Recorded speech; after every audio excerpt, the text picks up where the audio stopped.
गुवाहाटीनि गंसे बडलेण्ड गेस्ट हाउसखौ प्रमद बर' बिथाङा जेब्ला BKWACनो बाहायथ'नो होयो अब्ला हाग्रामा महिलारि बिथांनि असे बिबोनां मुनमुन ब्रह्म बिथाङा BTCनि सम्पथिखौ प्रमद बर'आ फाननानै जाजोब्बाय होननानै बुङो।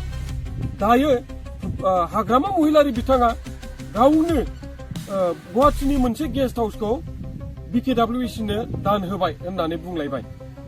बे हाग्रामा महिलारि बिथाङानो मोनसे समाव बिटिआरनि बायजोनि बर'फोरनि थाखाय आलादा अट'नमास काउन्सिल BKWACखौ थैलाय उजलाय जाहोनो नाङा होननानै सोमावसारनायमोन।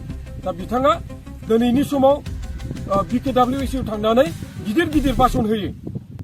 आलादा रायजो बड'लेण्ड सोमावसारनायाव गासै बर'फ्रानो जयै आरो खौसेयै सोमावसारदोंमोन। नाथाय दानि बिटिआरनि सिङाव थानाय बर'फोरना थांनाय 1993 निफ्रायनो माबा मोनसे दङ। मानोना 1993 आव BAC एकर्ड जादोंमोन। बिनि उनाव 2003 आवहाय BTC एकर्ड जाबाय आरो फैनानै 2020 आव BTR एकर्ड जाहैबाय। दा BTR एकर्डनि उनावहाय जोंनि BTRआवबो गामि हाबसनबाय आरो बड'लेण्डनि बायजोनि जे बर'फोर जाय बिथांमोनाबो गोदोनिफ्रायनो लैहोर लैहोर ओंखारनानै आलादा रायजो बड'लेण्ड सोमावसारनायाव बाहागो लाबोदोंमोन। दा बिथांमोननो मोनसे आलादा अट'नमास काउन्सिल होनो नागिरनायाव सासेल' मानसि अबजेक्सन होदोंमोन। बेनि मुङानो जाहैबाय हाग्रामा महिलारि। दा बे दिनैनि दिनाव हाग्रामा महिलारि बिथाङा BTR एकर्डजों लोगोसे फैफानाय बर' कसारि वेलफेयार अट'नमास काउन्सिलावहाय थांनानै गिदिर गिदिर भाषण होयो। बे हाग्रामा बिथाङानो मोनसे समाव बड'लेण्डनि बा BTRनि बायजोआव थानाय बर'फोरनि थाखाय आलादा अट'नमास काउन्सिल जानो नाङा होननानै गावनि BPFनि MLA फोरखौबो बुंनानै एसेम्ब्लियाव BKWनि हेंथायै गसंहोदोंमोन। नाथाय दिनै बे एखे हाग्रामा महिलारि बिथाङानो BKWACआव थांनानै BTR एकर्डखौ सानसे समाव जाय बिथाङा गाज्रि एकर्ड होननानै इलेक्सनाव केम्पेनिं बानायदोंमोन। दा बे BTR एकर्डजों फैनाय काउन्सिलाव थांनानै गिदिर गिदिर भाषण होयो। बेसेबां लासिं सिं बाथ्रा, जायनि थाखाय BKWACनि गाहाय खुंगिरि मिहिनेश्वर सार बसुमतारी बिथाङा बै समाव हाग्रामा महिलारि आरो BPFनि एगेन्स्टआव लोब लोब मानसिफोरखौ लानानै सोमावसारदोंमोन। मिहिनेश्वर बसुमतारी सार बिथाङा BKWACनि चिफ। बिथाङा BTC एकर्डनिबो सासे सागानगिरि। बिथाङा दाखालि BTR एकर्डनि जायनाखि सेलेब्रेसन जादों बे सेलेब्रेसनाव क'क्राझाराव फैनानै बाहागो लाफैदों। बिथाङा गावनि बिबुंथि लाखिनायाव बुंदों जे BTR एकर्डजों फैनाय स्पेसियेल पेकेजनि रांखौ थाइसेबो मोनाखै BKWACआव। अके, मोननांगौमोन। नाथाय बिथाङा जिहेतु BTC एकर्डनिबो सासे सागानगिरि, दा आं ओंखायनो बिथांखौ रिमाइन्डार होनो सानदों आरो सोंनो सानदों जे नोंथाङा BTC एकर्डनि समाव जे 500 कौटि स्पेसियेल पेकेज फैदोंमोन बेखौ आगोलनि BTADनि बायजोआव थानाय बर'फोरनो थाइबसे हाग्रामा महिलारि बिथांनिफ्राय बिनानै लाङा। जुदि हाग्रामा बिथाङा हरदोंमोन BTADनि बायजोनि बर'फोरनि थाखाय, जुदि BTADनि बायजोनि बर'फोरनि थाखाय जेबो उन्नति जायाखिसै, अब्ला मिहिनेश्वर बसुमतारी सार नोंथाङा हारसिङैनो लाजोबदों नामा? आसामनि मोनफ्रोमबो काउन्सिल बा इन्डियानि मोनफ्रोमबो अट'नमास काउन्सिला फैसाखौहाय स्टेट गभर्नमेन्टनिफ्राय मोनो। नंगौ, माखासे स्पेसियेल पेकेजखौहाय भारत सरकारनिफ्रायबो मोनो।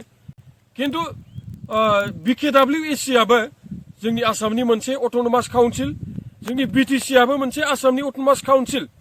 दा BTCआ फैसाखौ मोनो आसाम सरकारनिफ्राय, थिग बिदिनो BKWACआबो आसाम सरकारनिफ्राय फैसाखौ मोननांगौ। दिनै मिहिनेश्वर बसुमतारी सार बिथाङा गावनो सासे BJPनि दैदेनगिरि आरो BKWACखौ बुंनो थाङोब्ला बै BJPनि दैदेनगिरि मिहिनेश्वर सार बिथाङानो चिफ हिसाबै सालायगासिनो दङ।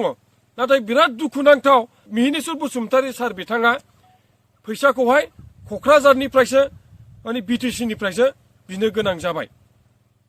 बे एसे साननो गोनां जाबाय नोंथाङा गुवाहाटीनिफ्राय बि आरो बे BKWAC आव फैसा मोननांगौआव जोंनि BTCनि दैदेनगिरि BTRनि दैदेनगिरिफ्राबो जयै खौसेयै खामानि मावनांगौ जाय बाथ्राखौ मिहिनेश्वर बसुमतारी सार नोंथाङा बुंबाय थायो निस्सय बर' हारिनि गेजेराव खौसेथिखौ नांगौ आरो नोंथांमोननि थाखाय जे BKWACनि थाखाय फैसा मोननांगौ बे फैसा मोननांगौनि थाखायबो जोङो जयै खौसे राव होनांगौ दिनै BTR आव फैसा फैनाय बे जथेस्थ' नङा मानोना BTRनि संख्याया 35 लाखनि बारा आसामनि बाजेटआ थांनाय जायनाखि बाजेट बियो 2.63 लाख क्रर बेखौहाय BTCनि संख्याखौ नायोब्ला जोङो जिहेतु एराउन्ड माने 10% संख्या दङ दा बे 10% संख्यायाव जोङो आसाम बाजेटनि 10% जुदि नायोब्ला 2.63 लाख क्ररआव